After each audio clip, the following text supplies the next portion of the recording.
Tragedy tonight in Atlanta, where a law enforcement officer is dead after an active shooter situation right outside of the Centers for Disease Control headquarters in Atlanta. Just in the last 15 minutes, DeKalb County Police identified the fallen officer. Here is his photo. He is David Rose, a husband and father of two with a third child on the way. Police say he was committed to serving his community and lost his life protecting the people around him. That chaotic scene unfolding just up the road from where I'm standing, across the street from the CDC headquarters. Tonight, the entire law enforcement community across Georgia is mourning the loss of DeKalb officer 33-year-old David Ross.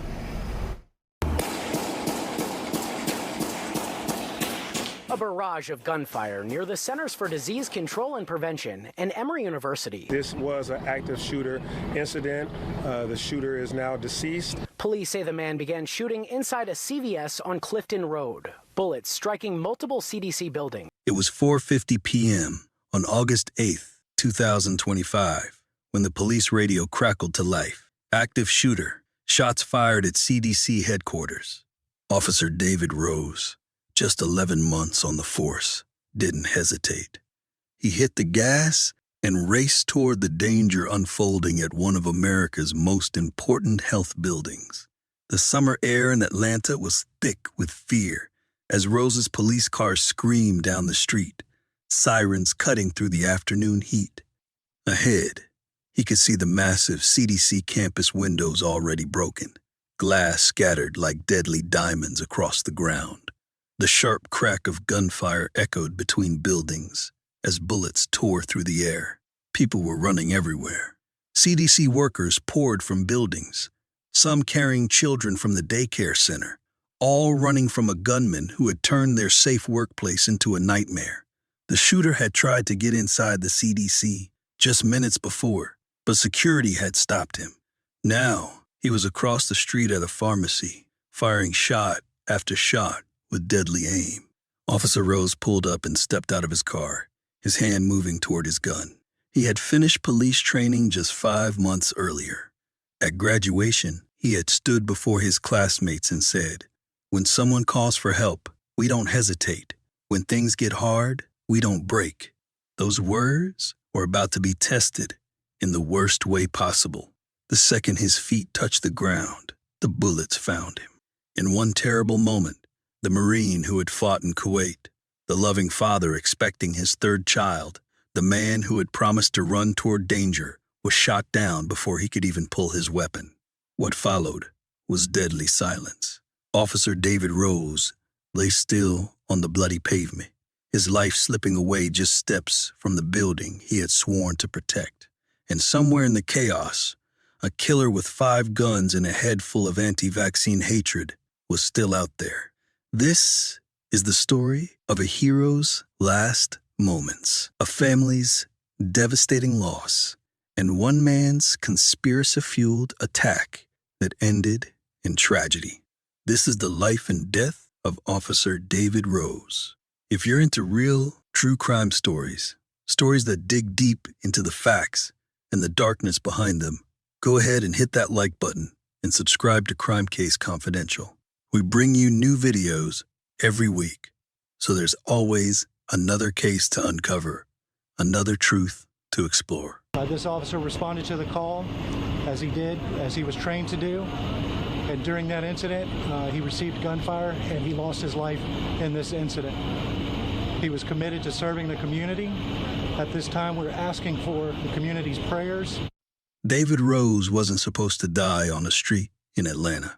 He was supposed to grow old, watching his children graduate, supposed to see his third child take their first steps, supposed to build the life he had dreamed of since leaving Boston as a young boy.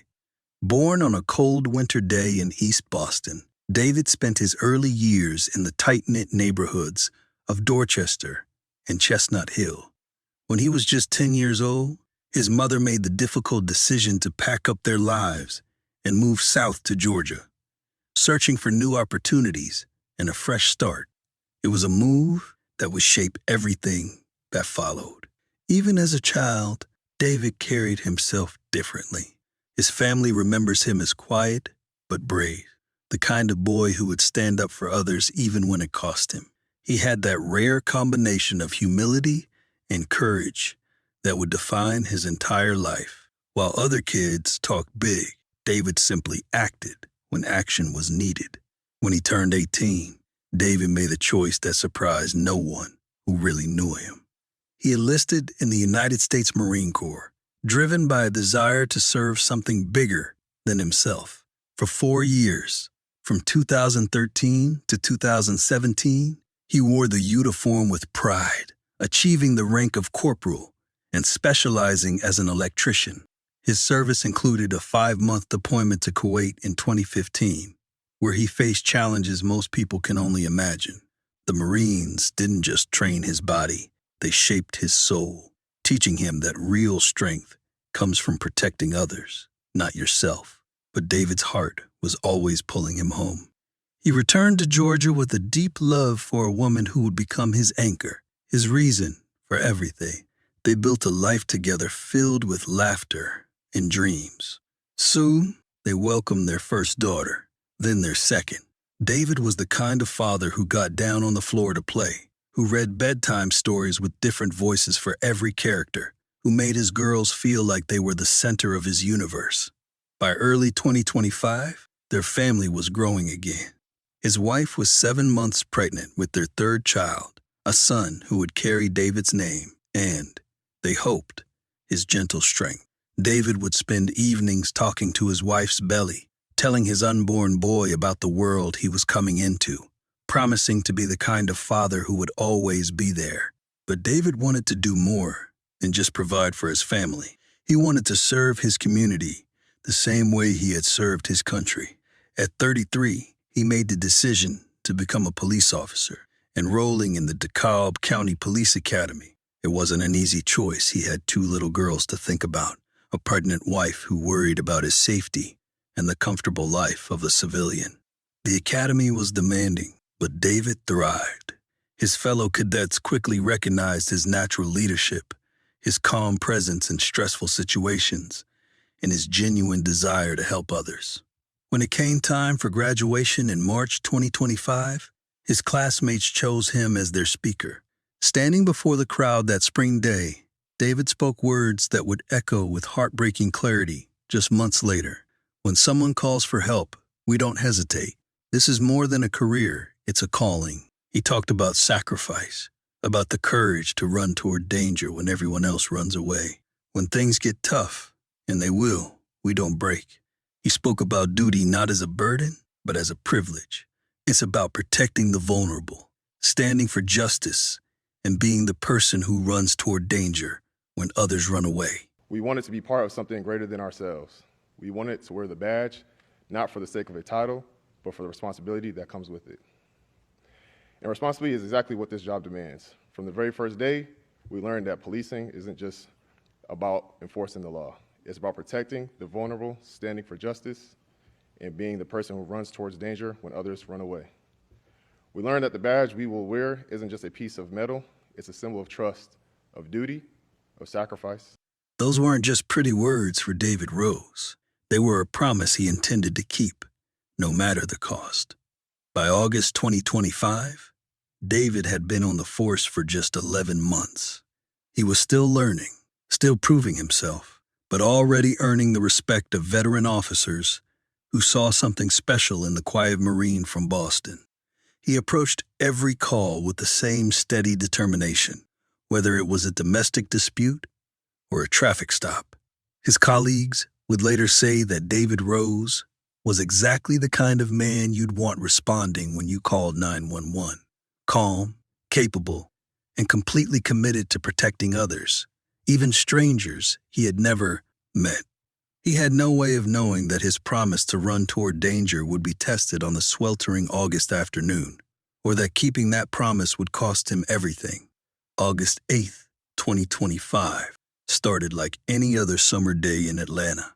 The temperature was climbing toward another scorching afternoon, and the sprawling CDC campus on Clifton Road hummed with its usual activity.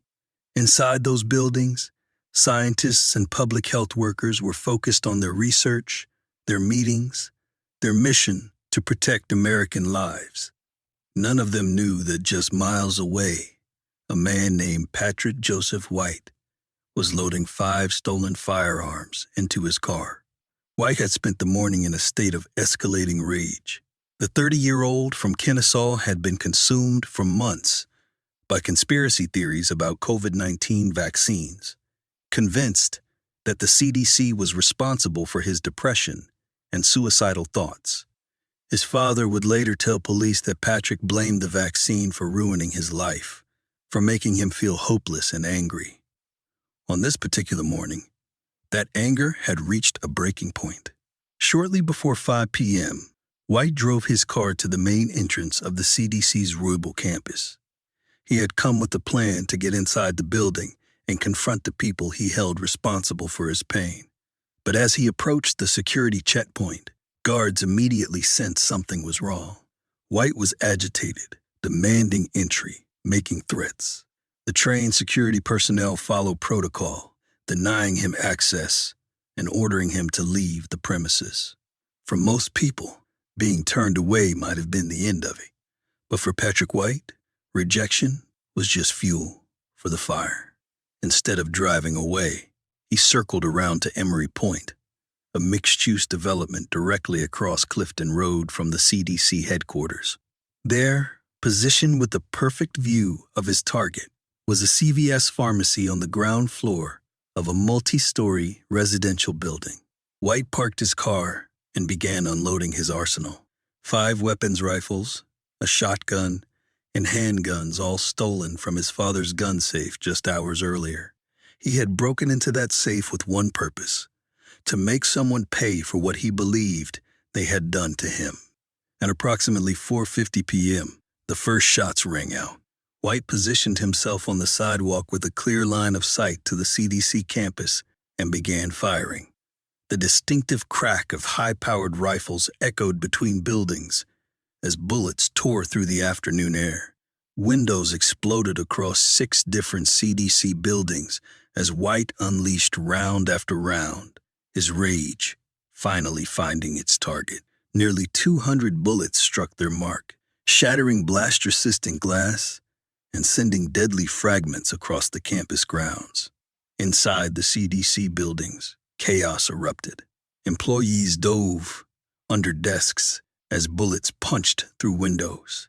The on-site daycare, caring for 92 children, immediately went into lockdown procedures. Parents who worked in the building frantically tried to reach their kids, while security teams rushed to evacuate staff from the most exposed areas. The emergency dispatch system crackled to life. Active shooter, shots fired at CDC headquarters. The call went out to every available unit in the area, but Officer David Rose was one of the closest to respond. Rose didn't hesitate. He hit his sirens and pressed the accelerator, racing toward the sound of gunfire that was still echoing through the Emory CDC corridor. As he approached Clifton Road, he could see people running, CDC employees streaming from buildings, some helping others who had been cut by flying glass.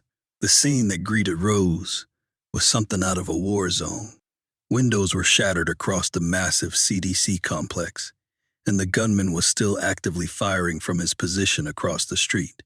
White had already unleashed hundreds of rounds by this point, methodically targeting the buildings where he believed his enemies worked. Rose pulled up near the scene and stepped out of his patrol car. He could see the shooter's position at the CVS location across from the main CDC entrance. His training kicked in: locate the threat, neutralize the danger, protect the innocent. Everything he had promised at his graduation ceremony was about to be put to the ultimate test. But Patrick White had seen the police car arrive. As Rose emerged from his vehicle and began responding to the active threat, White turned one of his weapons away from the CDC buildings and toward this new target. The officer who had sworn to run toward danger found himself in the crosshairs of a man who had already demonstrated he was willing to kill. The bullets found Officer Rose, striking him down as he tried to respond to the crisis. He collapsed to the pavement, critically wounded, just yards from the institution he had tried to protect. With Rose down, White retreated into the CDC building. Minutes later, authorities would find him on the second floor, dead from a self-inflicted gunshot wound. Over 500 shell casings would be recovered from the scene, evidence of the massive barrage he had unleashed on the CDC campus. Last Friday, police say White fired more than 200 rounds at 6 buildings at the CDC's Atlanta headquarters. The gunfire broke about 150 windows with bullets that pierced the blast-resistant windows and sent glass shards into numerous rooms. Over 500 shell casings have been recovered from the crime scene area. A total of 5 firearms, along with other evidence, has been recovered from the scene and will be submitted for further forensic testing. During the shooting, police say White killed one police officer, DeKalb County Police Officer David Rose, before taking his own life. The hero who had promised never to hesitate when someone called for help had kept that promise one final time. But on this August afternoon, courage wasn't enough to stop a bullet, and David Rose's war was over before it had really begun. Patrick Joseph White wasn't born a killer. He was born a troubled young man who would spend 30 years battling mental illness before finding someone to blame for his pain. By August 8th, 2025, he had found his target, the Centers for Disease Control and Prevention, and every person who worked inside those buildings. White lived with his parents in Kennesaw, Georgia, a quiet suburb northwest of Atlanta where most people knew their neighbors and violent crime was rare. To those who encountered him casually, he might have seemed like just another struggling young adult trying to find his way. He did odd jobs around the neighborhood, mowing lawns, trimming shrubs, walking dogs, simple work that helped him get by. But beneath the surface, White was drowning in a toxic combination of mental illness, conspiracy theories, and rage that had been building for years. The truth about Patrick White's mental health struggles was more complex than anyone initially understood. He had been battling severe psychiatric issues long before the COVID-19 pandemic ever began. Investigators would later find medication bottles in his room, prescriptions for depression, schizophrenia, and bipolar disorder.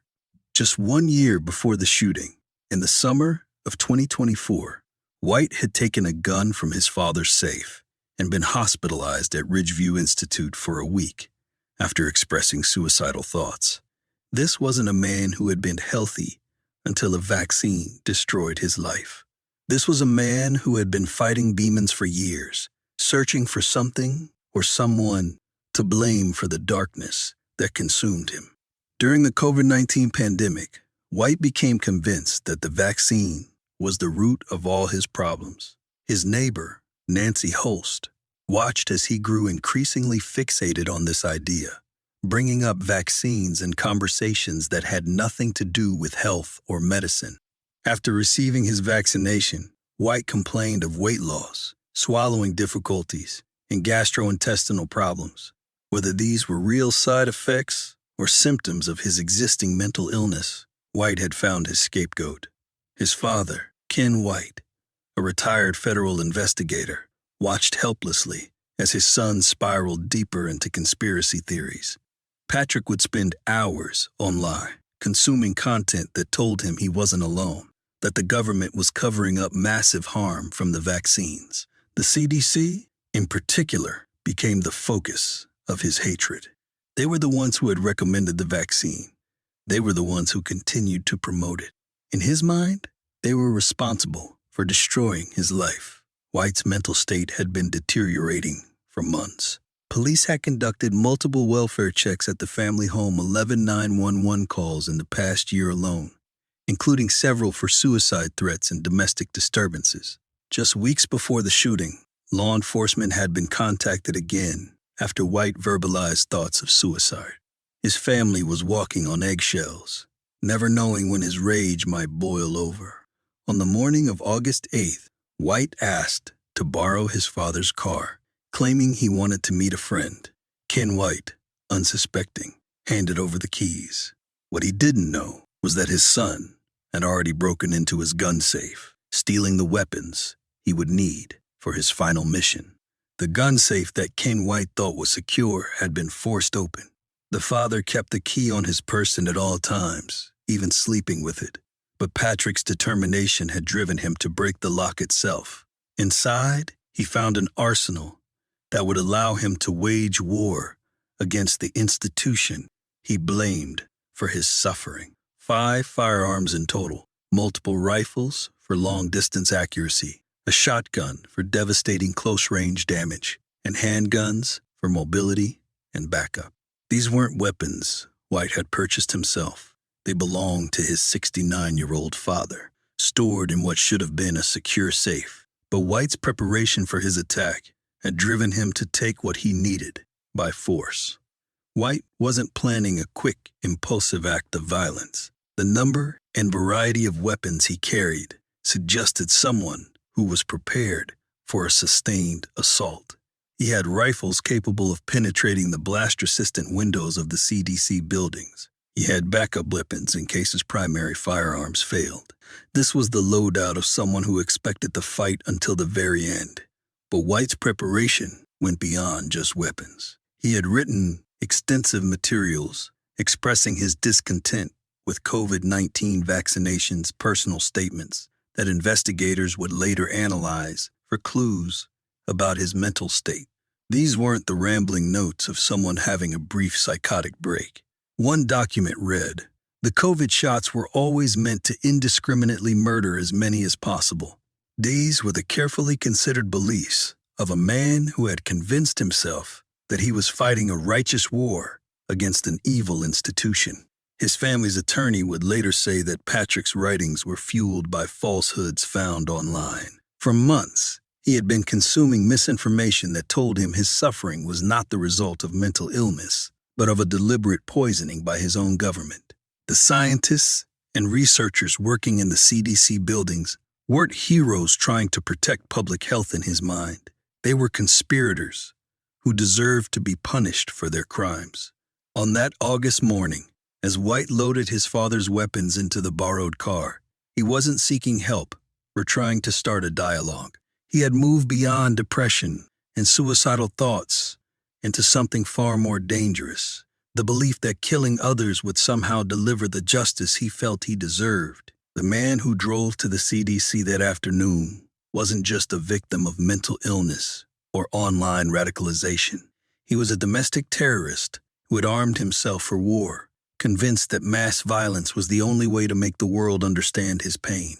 His father would receive the most chilling phone call of his life just hours later. "I'm going to shoot up the CDC."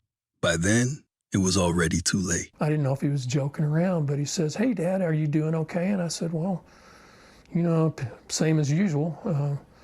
And where are you? And you need to get home. We're worried about you." He says, "Well, I'm going to shoot up the CDC." And then he hung up on me.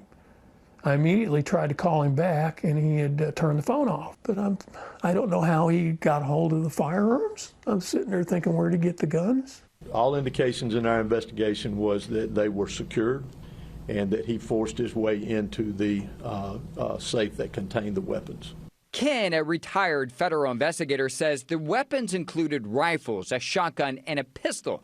He's not sure how his son got them out of the safe, but he did show us scratches from inside. Somebody got in there, obviously, and tried to slide something up and down in there is what it looks like. Patrick White was no longer the troubled son his family had worried about. He was a walking weapon of mass destruction, carrying enough firepower to kill dozens of people and fueled by years of untreated mental illness that conspiracy theories had transformed into murderous intent. The only question left was how much damage he would be able to inflict before someone like Officer David Rose stepped in to stop it. In the weeks following August 8th, 2025, Atlanta learned what it meant to lose a hero. Officer David Rose didn't just die in the line of duty. He died protecting people he had never met, running toward danger while others ran away. His death sent shockwaves through a community still trying to understand how conspiracy theories and mental illness had combined to create such devastating violence.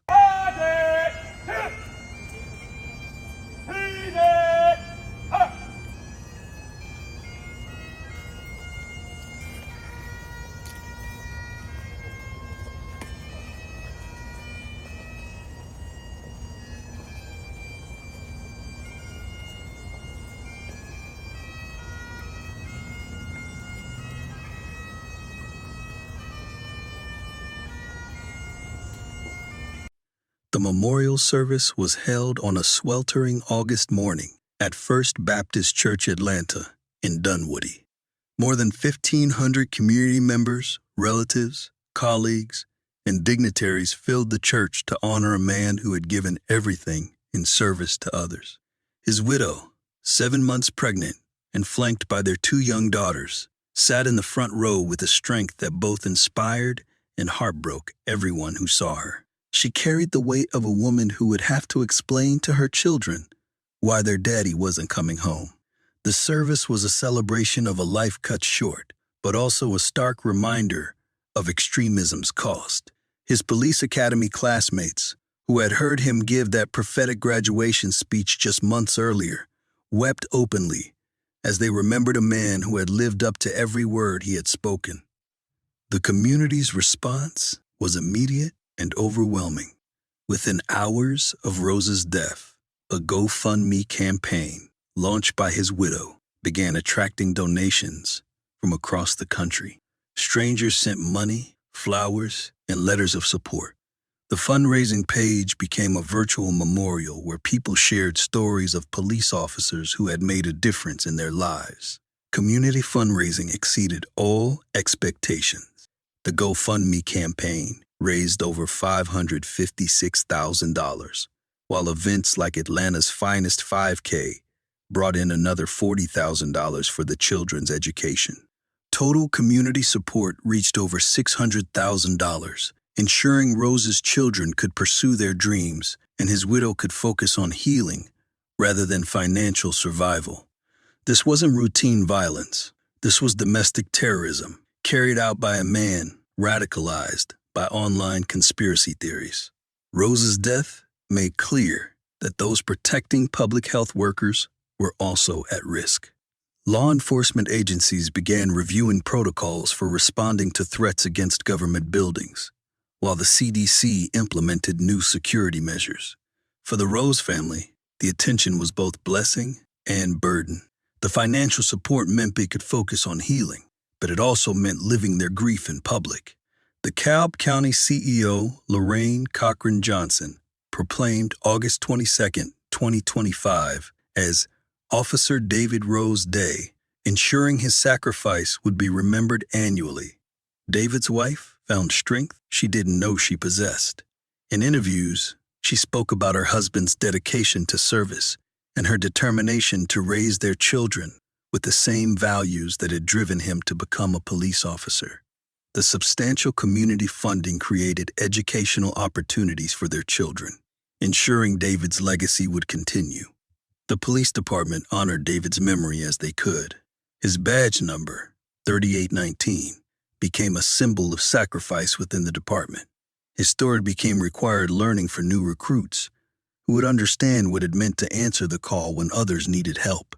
Today, David's daughters are growing up knowing their father was a hero. They know their daddy ran toward danger so others could run to safety. And they know his courage lives on in every officer who continues to answer the call. Officer David Rose kept his promise. When someone called for help, he didn't hesitate. When things got tough, he didn't break. And dying as he lived protecting others, he left a legacy that will inspire generations of law enforcement officers to come. His sacrifice reminds us that heroes are born in moments of crisis. They're forged in police academies, shaped by an oath to serve and protect, and tested daily by their willingness to put others before themselves. David Rose was ready for that test when it came, and though it cost him everything, his courage saved lives and showed the world what real heroism looks like. All the doctors that were with him, that worked with him, they have met him over the years because he has went to Christmas parties, he has come into the office. And now his family wants his legacy to be as much about how he lived as how he died. Just know that he was a hero. He did what he had to do. David would give his all. He wouldn't care about who you are. If you needed someone to help and protect you, he would stand in the line for you. And he did. And he did. And he did. In a time when institutions meant to protect public health are under attack, Officer David Rose stood as a guardian. He died defending not just a building, but the principle that public servants deserve to do their jobs without fear of violence. His legacy challenges all of us to stand against extremism, to protect those who protect us, and to remember that in the face of hatred and conspiracy, there are still those willing to run toward danger. The fight against domestic terrorism and online radicalization continues. But David Rose's sacrifice reminds us why that fight matters and why we must never forget the price of freedom. Thanks for watching. Let me know what you think in the comment section below. If you haven't already, be sure to like this video, subscribe to Crime Case Confidential, and turn on notifications. We upload new true crime content weekly, covering cases you know and many you don't. Stick with us as we bring you more stories that deserve to be heard. See you in the next